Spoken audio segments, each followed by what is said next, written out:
Hey folks, Tom Bell here with your Diz Daily Fix for Wednesday, June 13th, 2018. So here's what's happening today. The love triangle between Disney, Fox, and Comcast just got a little more complicated.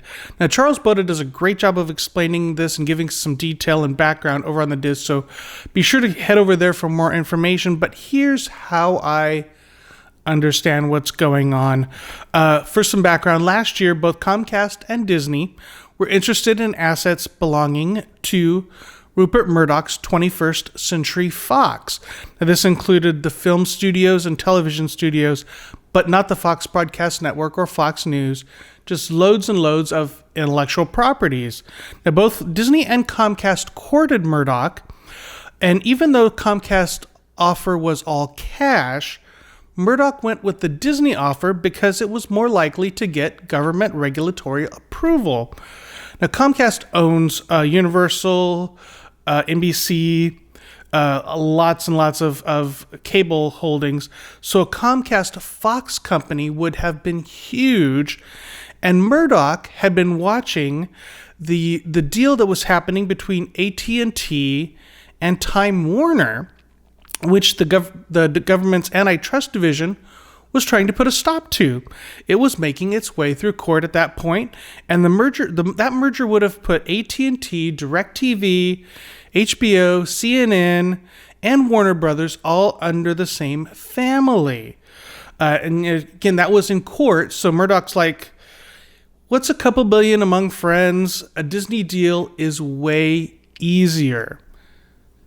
So as I said, things got more interesting yesterday when a federal judge ruled that $85 billion acquisition of Time Warner by AT&T can proceed without any conditions whatsoever. So AT&T Time Warner is now a thing. Now this gives Comcast some encouragement to come back to Murdoch and Fox with a larger cash offer to outbid Disney. Fox shareholders are set to vote on the Disney deal on July 10th, I believe. But Comcast, what Comcast and Disney does next could change all of that. Fox shareholders had an easy vote, but now that decision is less clear-cut. Now, we will keep an eye on all of this, of course, and as things change, we will let you know.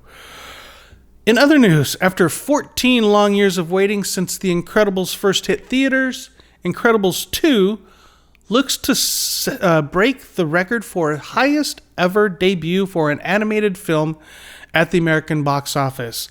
Experts project a $140 million opening weekend, which would surpass its Pixar counterpart, Finding Dory, which opened opened at $135 million domestically.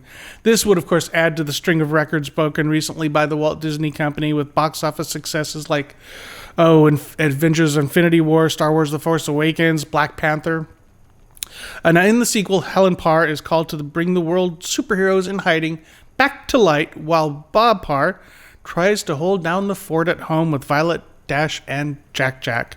The original film grossed $633 million worldwide and won the Oscar for Best Animated Feature back in 2004. Incredibles 2 hits theaters on Friday. Finally today, the new Jurassic World Kids Suites at Universal Orlando are going to make some adults jealous. The Loews Royal Pacific Resort at Universal Orlando has upgraded their Jurassic Park suites. To celebrate the upcoming film, they are now Jurassic World suites. Those suites can sleep up to 5 guests with a king bed in the adult room and 2 twin beds in the kids' room, plus an optional rollaway. The rooms have been freshened up, however, there are still giant murals of dinosaurs on the headboard wall and carpets filled with trail markings. What's fun, the door from the adult side to the kids' side has a fun sign saying, "Dino food only. Do not feed the dinosaurs human food." Now, if you and your kids are interested in those Jurassic World suites at the Royal Pacific, or the less threatening Despicable Me suites at the Portofino Bay Hotel, be sure to contact our friends at Dreams Unlimited Travel for a no-obligation quote. Today we have a couple of articles worth mentioning on the Diz. First, Mark Peters has an interesting article explaining his theory on the 6 stages of Disney fandom. You will also want to check out this week's staff column.